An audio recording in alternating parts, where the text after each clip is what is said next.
मुक्ता की मासूमियत भरी बात सुनकर सनी का चेहरा थोड़ा लाल होने लगा। उसके दिल में एक अजीब सी झिझक हुई जो उसने छुपाने की पूरी कोशिश की। धीरे धीरे उसकी आवाज में शर्म और पछतावे का मिश्रण था जब उसने कहा, मुक्ता, मैं सच में माफी चाहता हूँ। मुझे नहीं पता था कि मैं तुम्हारे सामने इतनी बड़ी गलती करने वाला हूँ, लेकिन शुक्र है कि वक्त रहते मैंने खुद को संभाल लिया। मुक्ता ने उसकी बात सुनकर प्यार से मुस्कुराते हुए कहा, कोई बात नहीं सनी, वैसे भी हमारी एंगेजमेंट तो हो चुकी है, अब तो ये सब बातें बीते दिनों की बातें लगती हैं। लेकिन मुक्ता ने तुरंत ही बात को हल्के फुल्के अंदाज में डालते हुए कहा, काश मैं भी वहां होती, तुम्हारे लिए रोज सुबह तुम्हारी फेवरेट चाय बनाती और फिर तुम्हारे माथे पर प्यार से एक नाजुक सा किस करती। सनी की आंखों में चमक आ गई। उसने महसूस किया कि मुक्ता की ये कल्पना कितनी प्यारी और खास थी। धीरे धीरे उसकी आवाज में एक रोमांटिक पन भरकर बोला, फिर हम साथ में बालकनी में बैठते, तुम्हारे सुनहरे बालों में मैं अपनी उंगलियां फिराकर तुम्हें बस देखते रहता। सनी की इन बातों को सुनकर मुक्ता के चेहरे पर हल्की सी खुशी की चमक फैल गई। उसका दिल कहीं गहराई में हल्का सा सुकून महसूस कर रहा था। मुस्कुराते हुए उसने टीजिंग में कहा, मैं तुमसे पूछती हूँ, इतनी देर तक क्यों घूर रहे हो मुझे? सनी ने थोड़ा मुस्कुराकर कहा, और मैं इसका जवाब देता हूँ क्योंकि मेरी दुनिया की सबसे खूबसूरत चीज बस मेरे सामने है, तो मैं ऐसा क्यों ना करूँ? मुक्ता ने फिर हंसते हुए कहा, क्या सनी, बस जल्दी से वो दिन आ जाए जब हम हमेशा के लिए एक साथ होंगे। सनी की आवाज में विश्वास और उम्मीद की चमक थी। बस थोड़ा सा और इंतजार कर लो मेरी जान, फिर तुम्हारा सारा हक सिर्फ मेरा होगा और मेरा सारा प्यार सिर्फ तुम्हारा। इसी खुशी और प्यार के माहौल में मुक्ता ने प्रेम से कहा, आई लव यू सनी, बहुत ज्यादा। सनी ने भी दिल से कहा, आई लव यू टू मुक्ता, हमेशा, हर पल, सिर्फ तुम्हें। दोनों अपनी इन बातों में खोए हुए थे, एक दूसरे की आवाज सुनते हुए, अपनी धड़कनों को महसूस करते हुए। उनकी दुनिया बस एक दूसरे की मौजूदगी से पूरी हो रही थी। तभी अचानक सनी के फोन पर एक नोटिफिकेशन आया। एक कॉल की आवाज सुनकर वो हड़बड़ा गया। फोन स्क्रीन पर देखा तो पता चला कि कॉल आया था रोहित मारवा का। रोहित को जब अचानक कुछ जरूरी याद आया था तो उसने तुरंत सनी को कॉल किया था। सनी के दिल की धड़कनें तेज हो गईं। उसने घबराकर मुक्ता से कहा, मुक्ता, मैं तुम्हें थोड़ी देर बाद फोन करता हूँ, एक जरूरी बात करनी है। मुक्ता ने हल्की सी मुस्कान के साथ थोड़ी शरारत से पूछा, अरे ऐसा कौन सा कॉल है जो इस वक्त तुम्हारे रोमांटिक मूड में भी कॉल कर रहा है? सनी मुस्कुराया और बोला, इतना शक मत किया करो मेरी जान, ये रोहित भैया का कॉल है। वो जरूरी बात के बिना फोन नहीं करते, लगता है कुछ खास बात होगी। मुक्ता उसकी बात समझ जाती है और कहती है, ठीक है, फिर जल्दी बात करके मुझे वापस कॉल करना। और वो खुद ही कॉल डिस्कनेक्ट कर देती है। सनी तुरंत रोहित का फोन उठाता है और थोड़ा जल्दी में कहता है, हेलो भैया, सब ठीक तो है? आपने अचानक फोन किया। फोन के उस पार रोहित ने सनी की घबराई सी आवाज और कॉल बिजी होने की टाइमिंग से समझ लिया कि वो शायद मुक्ता से ही बात कर रहा था। हल्के से मुस्कुराते हुए रोहित ने कहा, सब ठीक है सनी, असल में तुम्हारी भाभी का बर्थडे आने वाला है और हमने एक सरप्राइज पार्टी रखी है। सनी ध्यान से सुनता है। मैं चाहता हूँ कि तुम खुद मुक्ता को इस बारे में बताओ ताकि तुम्हें भी उसके साथ थोड़ा वक्त मिल जाए और जब हमारे बीच नए रिश्ते बन रहे हैं तो उनकी खुशियों में भी हम सब साथ हों। यही चीज रिश्तों को मजबूत बनाती है। सनी अब मुस्कुराते हुए कहता है, जरूर भैया, मैं मुक्ता को बता दूंगा और इस पार्टी को खास बनाने में हम दोनों पूरा साथ देंगे। बस यही तो चाहिए, रोहित ने कहा और कॉल कट गया। अनिका सीक्रेट लैब के भारी दरवाजों को पार करती हुई बाहर निकल जाती है। उसकी चाल में तेजी है लेकिन मन में एक उलझन है। चलते चलते वो एक जगह ठिठक जाती है। मैं अब माँ से मिलना चाहती हूँ, लेकिन कैसे? उसके चेहरे पर चिंता की लकीरें उभर आती हैं, क्योंकि अब तक जब भी वो अपनी माँ स्वाति मल्होत्रा से मिली थी, वे मुलाकातें उसकी माँ की इच्छा और नियंत्रण में होती थीं। स्वाति का बुलावा होता था, तभी अनिका उनसे मिल पाती थी। लेकिन आज हालात अलग थे। आज पहली बार अनिका खुद मिलने की कोशिश कर रही थी। वो कुछ देर तक खामोश खड़ी सोचती रहती है, क्या मैं उन्हें मैसेज करूं या किसी खास चैनल से सिग्नल भेजूं? क्या वो मुझसे मिलने के लिए तैयार होंगी? तभी उसे एक अहम बात याद आती है, वो खास कार जिसे स्वाति मल्होत्रा ने उसके लिए खुद डिजाइन किया था। एक अलग ही चमक अनिका की आंखों में आ जाती है। माँ ने कहा था ये सिर्फ इमरजेंसी के लिए है, लेकिन आज शायद उससे बड़ी कोई इमरजेंसी नहीं है। एक बेटी को अपनी माँ से मिलना है अपनी मर्जी से। वो तुरंत यू टर्न लेती है और तेजी से फिर से लैब की ओर बढ़ती है। लेकिन अब उसका लक्ष्य रिसर्च रूम नहीं बल्कि उसका निजी कक्ष है, क्योंकि वहीं से होकर उसे स्पेशल पार्किंग तक जाना है जहां वो बेमिसाल कार खड़ी है। इस कार को देखकर कोई भी दंग रह जाए। ये कोई आम कार नहीं थी, बल्कि एक चलता फिरता चमत्कार थी। इसमें ऐसे सिस्टम्स और सेंसर थे जो इंसानी सोच से बहुत आगे थे। इसे न कोई हैक कर सकता था, न ट्रैक। ये कार सिर्फ अनिका की बायोलॉजिकल सिग्नेचर से ही एक्टिव होती थी। जब तक स्वाति मल्होत्रा खुद न चाहें, तब तक अनिका उनके सामने नहीं जा सकती थी। वे रिश्ते जितने गहरे थे, उतनी ही सीमित भी मुलाकातें, क्योंकि स्वाति मल्होत्रा ने ही ऐसा एक विशेष सिस्टम तैयार किया था जिसमें संपर्क की सारी चाबियां सिर्फ उसी के हाथ में होती थीं। लेकिन आज हालात अलग थे। आज अनिका खुद पहला कदम उठा रही थी। स्वाति मल्होत्रा की दी हुई वो रहस्यमयी कार जिसे दुनिया की कोई टेक्नोलॉजी समझ ही नहीं सकती थी, आज उसी कार के जरिए अनिका अपनी मां से संपर्क करने वाली थी। यह कोई आम कार नहीं थी, ये एक चलती फिरती सीक्रेट यूनिट थी जिसमें invisible mode, hack proof system और डायमेंशनल साइलेंसिंग जैसी अद्भुत अक्षमताएं थीं। ये कार पिछले कई महीनों से मारवा हाउस के पार्किंग एरिया में इनविजिबल मोड में छिपाई गई थी, इतनी कुशलता से कि घर में रहने वाले किसी सदस्य, यहाँ तक कि रोहित को भी इस कार की मौजूदगी का कोई अंदाजा नहीं था। अनिका को भी ये बात अच्छी तरह पता थी कि ये कार उसकी सबसे बड़ी ताकत है, लेकिन उसी के साथ सबसे बड़ा रहस्य भी, क्योंकि रोहित को अब तक उसने ये नहीं बताया था कि स्वाति मल्होत्रा अभी भी जीवित हैं, और ये बात सामने आना कई रिश्तों की परतें उधेड़ सकता था। इधर मारवा हाउस में हर जगह कैमरे लगे हुए थे, कोई भी अज्ञात हरकत तुरंत नजर में आ सकती थी। इसलिए अनिका ने पहले ही अपने हैकिंग स्किल्स का इस्तेमाल करते हुए पूरे पार्किंग एरिया के सीसीटीवी सिस्टम को बिना किसी अलर्ट के म्यूट और ब्लाइंड कर दिया। अनिका सिर्फ डॉक्टर नहीं थी, वो एक बेहतरीन हैकर भी थी। उसने सिस्टम को इस तरह से संभाला कि कोई भी लॉक, कोई भी सिग्नल या कोई भी ट्रेस न छोड़े। अब वो पूरी सतर्कता के साथ अपने कदम उस जगह की ओर बढ़ाती है जहां उसकी अनदेखी कार इंतजार कर रही थी।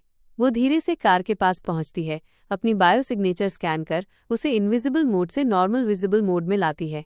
कार की चमकती बॉडी जैसे ही दिखाई देती है, एक खासी ध्वनि के साथ सिस्टम ऑन होता है। डैशबोर्ड पर स्क्रीन जगमगाने लगती है और पूछता है, send priority signal to Swati Malhotra. Anika बिना कोई झिझक यस दबा देती है। कुछ ही सेकंड में वो कार स्वचालित रूप से सिग्नल कनेक्ट कर स्वाति मल्होत्रा की लोकेशन तक एक एन्क्रिप्टेड मैसेज भेज देती है। स्वाति मल्होत्रा का रहस्यमय ठिकाना। अब दूसरी ओर हजारों मील दूर एक विशाल और अति सुरक्षित किले के भीतर स्वाति मल्होत्रा अपने रिसर्च रूम में बेहद गहरे अनुसंधान में डूबी हुई थी। चारों ओर हाईटेक मशीनें, होलोग्राफिक मॉडल्स और साइबर लैब्स की चुप्पी थी। तभी उसकी बड़ी स्क्रीन पर एक हल्का नीला नोटिफिकेशन ब्लिंक करता है, priority message received, Anika. Swati Malhotra screen की ओर बिना पलक झपकाए देखती है। उसके होठों पर एक जानी पहचानी मुस्कान उभरती है, क्योंकि अब तक केवल अनिका ही थी जो स्वाति मल्होत्रा से सीधे संपर्क कर सकती थी। स्वाति मल्होत्रा ने दुनिया से अपने सारे कनेक्शन खुद काट लिए थे, सिर्फ एक दरवाजा खुला छोड़ा था अनिका के लिए। जैसे ही स्वाति मल्होत्रा ने वो खास मैसेज खोला, उसके चेहरे पर एक हल्की मगर बहुत ही भावुक मुस्कान तैर गई। इतने लंबे समय बाद भी जब अनिका ने खुद उसे याद किया तो स्वाति के अंदर कहीं कोई गहराई से कुछ पिघलने लगा। मैसेज की स्क्रीन पर लिखा था, I hope mom you will be fine. मुझे आपकी हेल्प चाहिए, मैं आपसे मिलना चाहती हूँ। शब्द सरल थे लेकिन भावनाएं गहरी थीं। इस एक पंक्ति में अनिका का डर, जरूरत और भरोसा सब कुछ झलक रहा था। स्वाति मल्होत्रा उस स्क्रीन को कुछ देर तक ऐसे ही देखती रही, जैसे हर शब्द में अपनी बेटी की धड़कनें महसूस कर रही हो। पर तभी रिसर्च रूम का दरवाजा बिना आवाज के खुला। एक बुजुर्ग, शांत स्वभाव वाला व्यक्ति भीतर आया। हाथ में एक ट्रे थी जिसमें गर्म भाप उठता खाना रखा था। मैडम, आपका खाना तैयार है, बूढ़े बाबा ने आदर से कहा। प्लीज इस बार टाइम से खा लीजिए, पिछली बार की तरह ठंडा मत होने दीजिएगा। बूढ़ा बाबा वही शख्स था जो पहले कई वर्षों से स्वाति मल्होत्रा के किले में उसका सबसे विश्वसनीय सहायक, रसोइया और एक तरह से एकमात्र साथी बना हुआ था। लेकिन स्वाति मल्होत्रा एक बार फिर अपने काम में इतनी डूबी थी कि उसने बाबा की बातों पर ध्यान ही नहीं दिया। बूढ़े बाबा धीरे से उसके पास आए। उसकी आंखें स्क्रीन पर गईं जहां अभी भी अनिका का मैसेज चमक रहा था। वो मुस्कुराया। उसने बिना कोई सवाल किए बस धीरे से कहा, लगता है अनिका बिटिया का मैसेज है ना? अब स्वाति मल्होत्रा ने धीरे से सिर घुमाया। उसके चेहरे पर कोई स्पष्ट भाव नहीं था, पर उसकी आंखों में गहराई थी। एक माँ जो खुद को हर भावना से ऊपर रख चुकी थी, आज अपनी बेटी के एक मैसेज से हिल गई थी। वो कुछ पल तक खामोश रही। बूढ़ा बाबा अब भी वहीं खड़ा था। उसने भी अपने जीवन में स्वाति को इतने सालों से देखा था कि उसकी खामोशी के मायने समझ सकता था। क्या लिखा है मैडम? बूढ़े बाबा ने विनम्रता से दोबारा पूछा। क्या अनिका बिटिया ठीक है? स्वाति मल्होत्रा कुछ पल तक गहराई में डूबी रही। उसके चेहरे की खामोशी में एक माँ की उलझन, एक वैज्ञानिक की जिज्ञासा और एक अकेली स्त्री की सालों की थकावट एक साथ झलक रही थी। बूढ़ा बाबा चुपचाप उस खामोशी को पढ़ रहा था। वो जानते थे कि जब स्वाति कुछ नहीं बोलती तब वो सबसे ज्यादा सोच रही होती है। उसे लगा कि इस बार भी शायद हमेशा की तरह उसे कोई जवाब नहीं मिलेगा। वो चुपचाप सिर झुकाकर पीछे मुड़ने लगे। 2 कदम ही चले होंगे कि स्वाति की धीमी मगर स्पष्ट आवाज पीछे से आई, अनिका मुझसे मिलना चाहती है। उसके शब्दों में हैरानी थी, हल्की सी चिंता भी। पता नहीं उसे किस बात में मेरी मदद की जरूरत आ गई। वो सब कुछ तो खुद करने में कैपेबल है। हर मिशन में, हर खतरे में वो अकेले ही लड़ जाती है। फिर आज ऐसा क्या हुआ? बूढ़े बाबा मुस्कुराए। उन्होंने धीरे से कहा, ठीक है ना मैडम, अनिका बिटिया का जन्मदिन भी तो आने वाला है।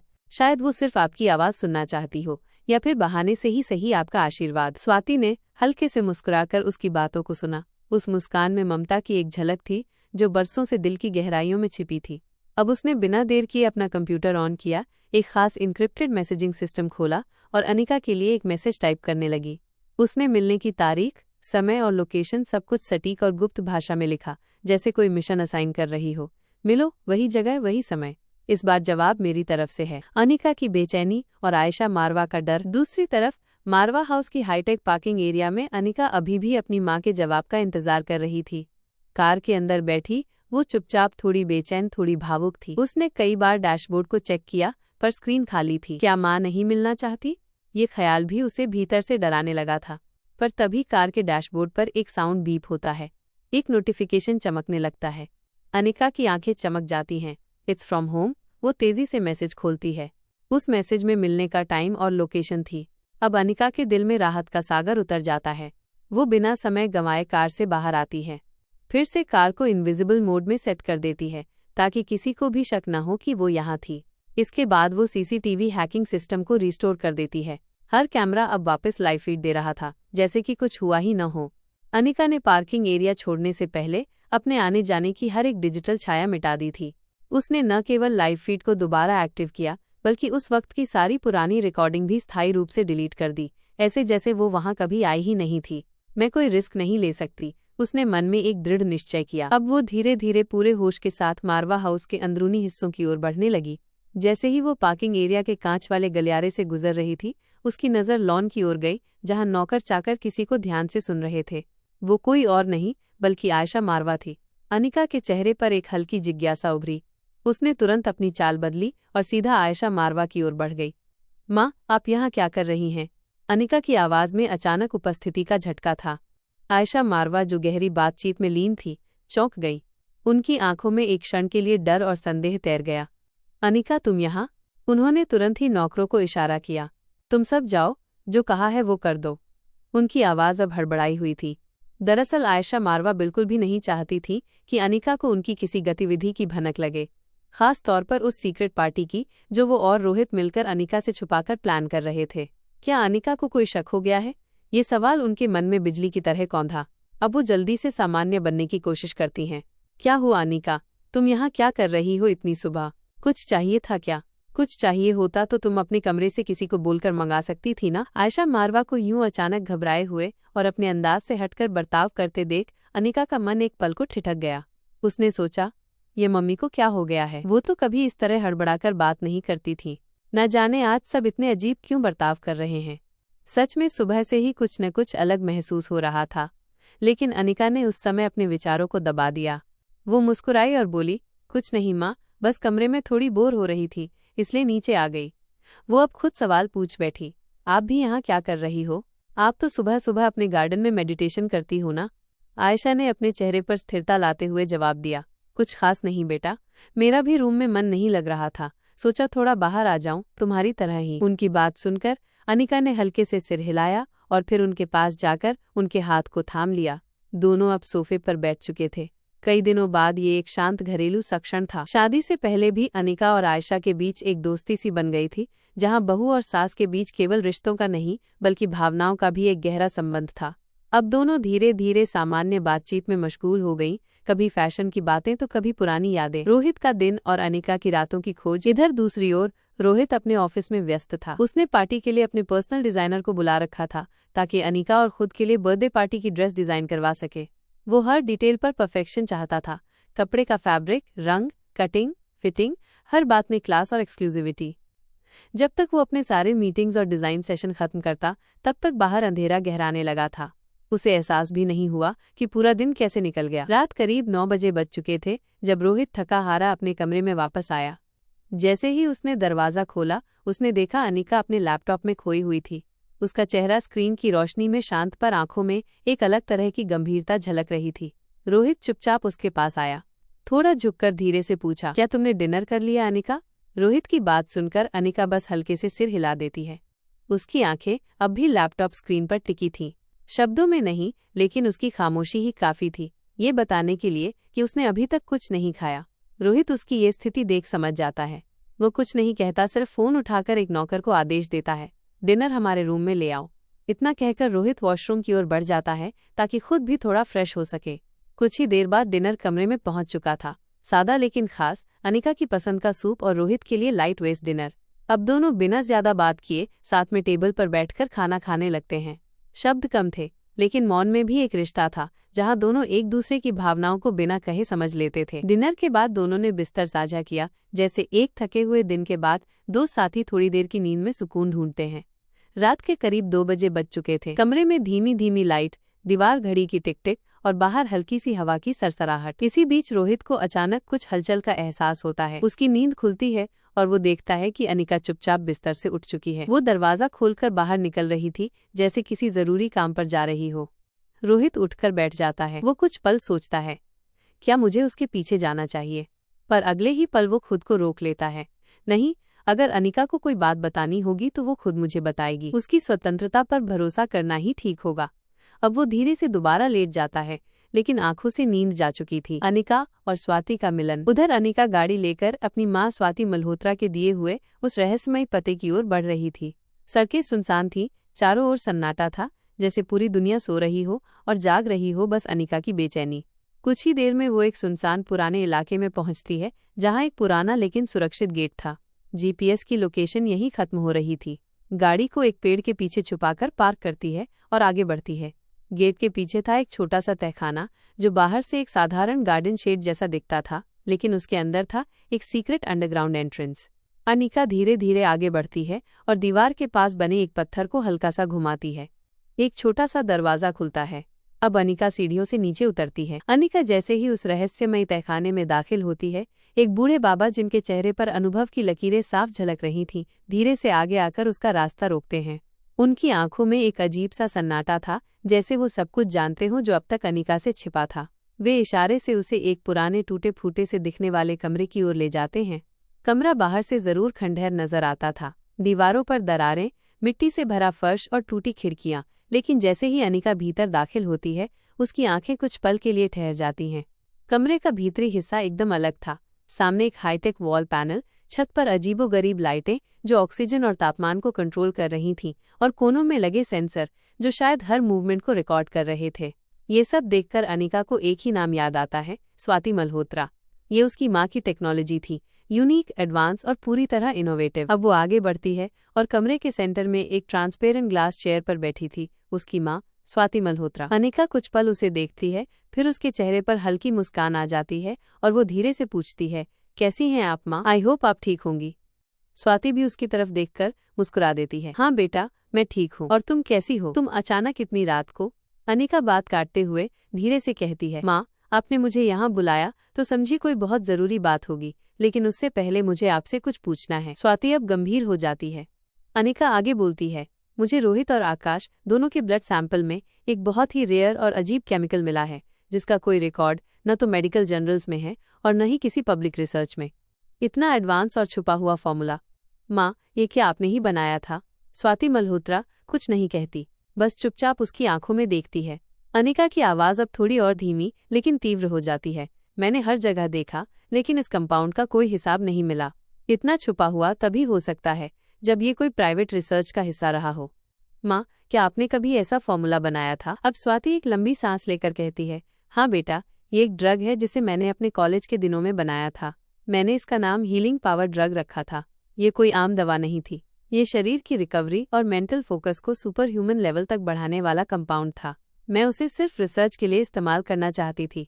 फिर वो कुछ पल रुकती है और अपनी आंखें झुका लेती है, लेकिन उससे पहले ही मैं एक खतरनाक ऑर्गेनाइजेशन के कांटेक्ट में आ गई।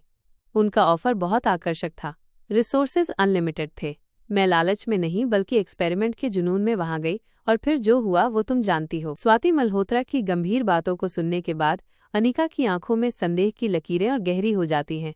वो थोड़ा झिझकते हुए पर साफ लहजे में पूछती है, इसका मतलब क्या ये ड्रग रोहित को आपने दी है माँ? स्वाति चुप रहती है। कुछ क्षणों तक कमरे में सन्नाटा पसरा रहता है। फिर वो एक धीमी आवाज में जवाब देती है, नहीं बेटा, मैंने रोहित को ये ड्रग नहीं दी, लेकिन ये जरूर कह सकती हूँ कि जिसने भी दी है उसके पास या तो मेरा पुराना डेटा है या फिर वो मुझसे जुड़ा कोई शख्स है। अनिका की आंखों में अब सवालों का समंदर उमड़ने लगता है। वो तुरंत दूसरा सवाल दाग देती है, लेकिन माँ, ये सब आपने कब किया था, कैसे किया था और क्यों? स्वाति एक गहरी सांस लेकर कुर्सी पर झुक जाती है, मानो अतीत का बोझ उस पर दोबारा से उतर आया हो। ये बहुत पुरानी बात है अनिका, जब तुम बहुत छोटी थी। मैं उस वक्त एक रिसर्च प्रोजेक्ट पर काम कर रही थी, जहां मैं मानव शरीर की रिकवरी क्षमता को कृत्रिम रूप से बढ़ाने की कोशिश कर रही थी। वो रिसर्च कुछ ही लोगों को पता थी, लेकिन फिर मैं एक ऐसे मिशन में फंस गई जहां विज्ञान और सत्ता का गठजोड़ था, रहस्यमयी बॉस और आगामी योजनाएं। तभी कट्टू लोकेशन, एक अंधेरा कमरा जो किसी गुप्त अड्डे जैसा था। कमरे के एक कोने में एक विशालकाय रॉयल अंदाज वाली किंग साइज चेयर रखी हुई थी। उस पर बैठा था एक रहस्यमयी आदमी। चेहरा अंधेरे में छिपा हुआ, लेकिन उसकी मौजूदगी कमरे के तापमान को जैसे बदल रही थी। उसके पास एक दूसरा आदमी खड़ा था, हाथ में कुछ ब्लैक लेदर फाइलें पकड़े हुए। क्या कुछ खबर है? चेयर पर बैठा शख्स धीमी लेकिन भारी आवाज में पूछता है। खड़ा आदमी सिर झुकाते हुए जवाब देता है, हाँ साहब, कुछ नई जानकारी हाथ लगी है। अब वो चेयर वाला फिर कहता है, तो क्या खबर है, हमें जल्दी बताओ, इस बार कोई गलती नहीं होनी चाहिए। तभी उसकी आंखें सामने की दीवार की ओर घूमती हैं, जहां एक बड़ी डिजिटल स्क्रीन पर मारवा गुलेरिया परिवार की तस्वीरें लगी थीं। वहीं दूसरी तरफ अनिका, रोहित, आकाश और उनके करीबी लोगों की फोटो एक क्रॉस रेड फ्रेम में जड़ी थी, जैसे कोई शिकारी अपने शिकारों को हर एंगल से जान रहा हो। अब खड़ा हुआ आदमी कहता है, सर, अनिका का बर्थडे पास आ रहा है और रोहित उसके लिए कोई बड़ा सरप्राइज प्लान कर रहा है। हो सकता है उसी मौके पर वो लोग एक जगह इकट्ठा हों। उसकी बात सुनकर किंग साइज चेयर पर बैठा शख्स धीरे से मुस्कुराता है, फिर कहता है, अच्छा, तो अब वक्त आ गया है, वक्त लौटने का, वक्त अपने पुराने अंदाज में वापस आने का। और इस बार ये वापसी सिर्फ एक खेल नहीं होगी, ये एक ऐसा धमाका होगा जिससे अनिका को अपने घुटनों पर लाना ही नहीं, बल्कि पूरी दुनिया के सामने उसे झुकाना पड़ेगा। वो अपनी गहरी भयानक हंसी हंसने लगता है। कमरा उसकी हंसी से गूंजने लगता है।